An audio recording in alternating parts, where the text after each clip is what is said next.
Hi friends, இன்றைக்கி நம்ம கண்ணங்கொலுசான மீன் வாங்கி அழகாக கழுவி நீட் பண்ணியாச்சு. அதில் வந்து சூப்பராக ஒரு குழம்பு தான் வச்சு காணிக்க போகிறோம் உங்கள்கிட்ட.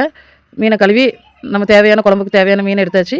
ஆல்ரெடி வந்து புளி ஊற போட்டுட்டு மீனெல்லாம் கழுவினோம்னா இந்த புளி நல்லா ஊறி போயிருக்கும். அதுக்கு பிறகு புளியை நல்லா பிணைஞ்சி ஊற்றி அது கூட வந்து கொஞ்சமாக வந்து உப்பு சேர்த்துருக்கேன். ஒரு 2 பச்சை மிளகா, கொஞ்சமாக கருவேப்பிலை, ரெண்டையும் சேர்த்து நம்ம ஒரு மிக்ஸ் பண்ணி மூடி வச்சுக்கலாம்.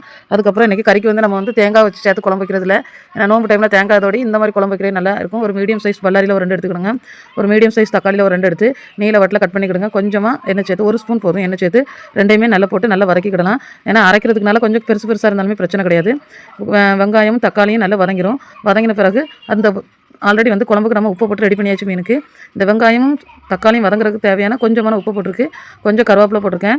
அதுக்கப்புறமா கொஞ்சமாக வந்து நல்ல மிளகும் போட்டு நல்லா இந்த மசாலா வறுக்கும் போதே அதை எல்லாத்தையுமே போட்டு நம்ம வறுத்துக்கிடலாம். இப்போ இந்த கறிக்கு தேவையான மசாலா போட்டுக்கலாம். நீங்கள் ஒரு 2 பேர் 3 பேருக்குன்னா இந்த அளவுக்கு கரெக்டாக இருக்கும். மல்லிப்பொடி வந்து டேபிள் ஸ்பூனுக்கு 1.5 ஸ்பூன் மல்லிப்பொடி போட்டிருக்கு. அது கூட வந்து 1 ஸ்பூன் வத்தல் பொடி போட்டிருக்கேன். 1/2 ஸ்பூன் மஞ்சள் பொடி போட்டிருக்கு. எல்லாமே போட்டு அதையும் இந்த வெங்காயம் தக்காளியோடி நல்லா வறுத்துக்கிடலாம். வறுக்கும்போது அந்த வெங்காயம் தக்காளியோட தண்ணியில் நல்லா வதங்கி அந்த மசாலாவில் உள்ள ராஸ்மல் எல்லாமே நமக்கு போயிடும். இந்த ஸ்டேஜில் வந்து அணைச்சி எடுத்து கொஞ்சமாக ஆற வச்சுக்கிடலாம். இப்போ ஜாரில் போட்டு ரெடி பண்ணிக்கிடலாம். இப்போ அது கூட கொஞ்சம் தண்ணி சேர்த்து நம்ம அரைச்ச பிறகு நல்லா மையாக அரைக்கணும். அப்போ தான் டேஸ்ட்டு சூப்பராக இருக்கும், குழம்பு திக்காக வரும். இப்போ ஆல்ரெடி நம்ம மீனை வந்து ஊற போட்டு வச்சுருந்தோம். அது கூட இந்த குழம்பையும் ஊற்றி உப்பு பார்த்து அடுப்பில் வச்சு கொதிக்க வச்சுக்கிடலாம். சூப்பராக நல்லா கொதிக்கிட்டு இதில் வந்து தேங்காய் எதுவுமே சேர்க்க மாட்டோம். அந்த மாடல் கறி, அதனால தான் வந்து உங்கள்கிட்ட ஷேர் பண்ணிகிட்ருக்கேன். அடுப்பில் வச்சு நல்லா கொதிச்சோன்னா இந்த மீன் கூட உங்களுக்கு மலைக்கறி போடணும்னா போடலாம். இதாக முருங்கைக்காய், கத்திரிக்காய் இந்த மாதிரி ரெண்டில் ஏதாவது ஒன்று போடலாம். ஆனால் இன்றைக்கி நான் வந்து முருங்கைக்காவும் கத்திரிக்காயும் தான் போட்டு குழம்பு வைக்க போகிறேன். முருங்கைக்காய் கத்திரிக்காய் ரெண்டுமே போடணும், கட் பண்ணி வச்சுருக்கேன். இதேமாதிரி குழம்பு வந்து நல்லா கொதிக்கணும். கொதித்த பிறகு தான் அந்த காய்கறி போடணும். அதில் அந்த காய்கறி வந்து சாஃப்டாக வேகாது.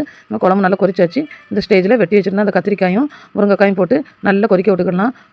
நல்லா கொதிச்சோம் காயெல்லாம் வெந்த பிறகு குழம்பும் கொஞ்சம் வத்திரும். இந்த ஸ்டேஜில் நம்ம அடுப்பணைக்கு முன்னாடி கொஞ்சமாக கருவேப்பிலை போட்டு கொஞ்சமாக தேங்காய் எண்ணெய் சுற்றி ஊற்றி அப்படியே மூடி வச்சிட்டிங்கன்னா சூப்பரான ஒரு மீன் குழம்பு ரெடி ஆகிட்டு.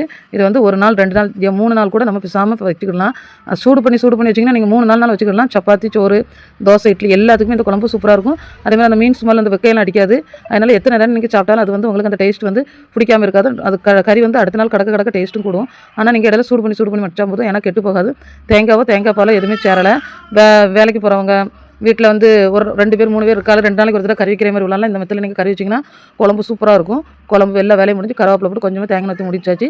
சூப்பரான ஒரு மீன் கறி ரெடி. ஃப்ரெண்ட்ஸ், வீட்டில் செய்து பார்த்துட்டு எப்படி இருக்குன்னு எனக்கு கமெண்ட் பண்ணுங்கள். வேறு இதே போல் சூப்பரான ஒரு குழம்பு ரெசிப்பியில் சந்திக்கலாம். பாய்.